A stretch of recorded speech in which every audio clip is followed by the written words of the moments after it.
आणि यानंतर बातमी दिवाळीची। आजपासून वसुबारसपासून दिवाळीला सुरुवात होते आहे। प्रत्येक शेतकरी वर्गाकडून गाय आणि वासरांची मनोभावे पूजा करून त्यांना बाजरीच्या भाकरीचा नैवेद्य खाऊ घातला जातो। मराठवाड्यामध्ये अतिवृष्टीमुळे मोठं नुकसान झालेलं आहे आणि तरी सुद्धा वसुबारसचा उत्साह मात्र काही कमी झालेला नाही।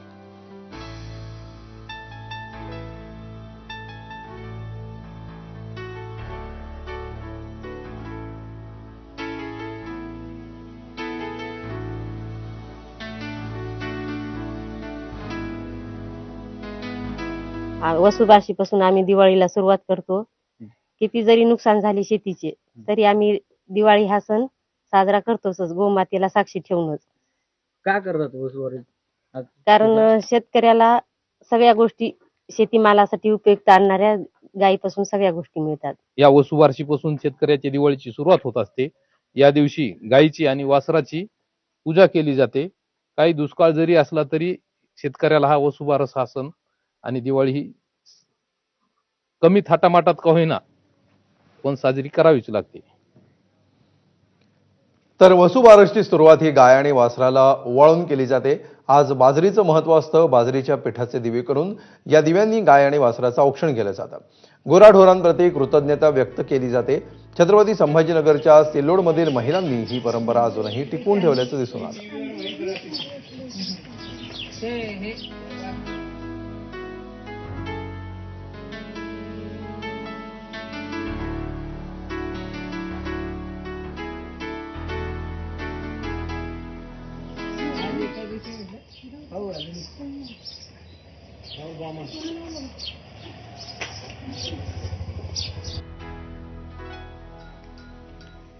तर वसुबारस निमित्त कोल्हापूरमध्ये नागरिकांकडून गोमातेची विधिवत पूजा करण्यात आली।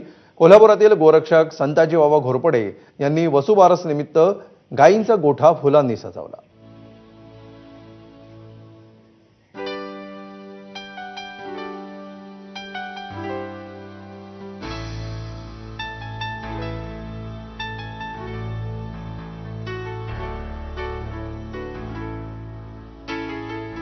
तर जळगावमध्ये देखील आज वसुबारसचा उत्साह दिसला। पांजरापोळमधील गोशाळेमध्ये गोपूजनासाठी सकाळपासून मोठी गर्दी होती।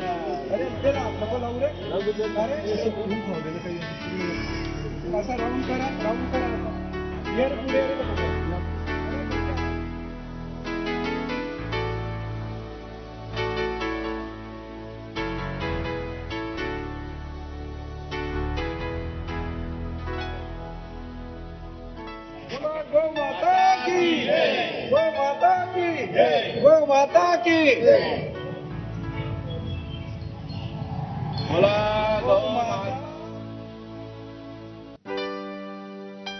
तर रायगडमधल्या बाजारपेठांमध्ये पारंपरिक प्लास्टिक किंवा कागदी कंदिलांऐवजी कापडी कंदिलांचा ट्रेंड पाहायला मिळतोय। पर्यावरणपूरक आणि टिकाऊ अशा या कापडी कंदिलांना नागरिकांनी मोठा प्रतिसाद दिलाय। बाजारपेठेमध्ये विविध आकार, रंग आणि डिझाईनचे कापडी कंदील विक्रीसाठी आले। स्थानिक कारागिरांनी देखील या नव्या ट्रेंडमध्ये सहभाग घेतलाय। या कंदिलांची विशेषता म्हणजे ते पुन्हा वापरता येतात, तसंच पावसामध्ये किंवा ओलाव्यामुळे ते खराब होत नाही। त्यामुळे ग्राहक आता एकदाच वापरल्या जाणाऱ्या कागदी कंदिलांऐवजी कापडी कंदिलांना प्राधान्य देत आहेत। तर दुसरीकडे विशिष्ट आकाराचे आणि डिझाईन असलेल्या पणत्या देखील बाजारामध्ये दाखल झाल्यात। त्यांना देखील ग्राहकांची चांगली पसंती मिळते।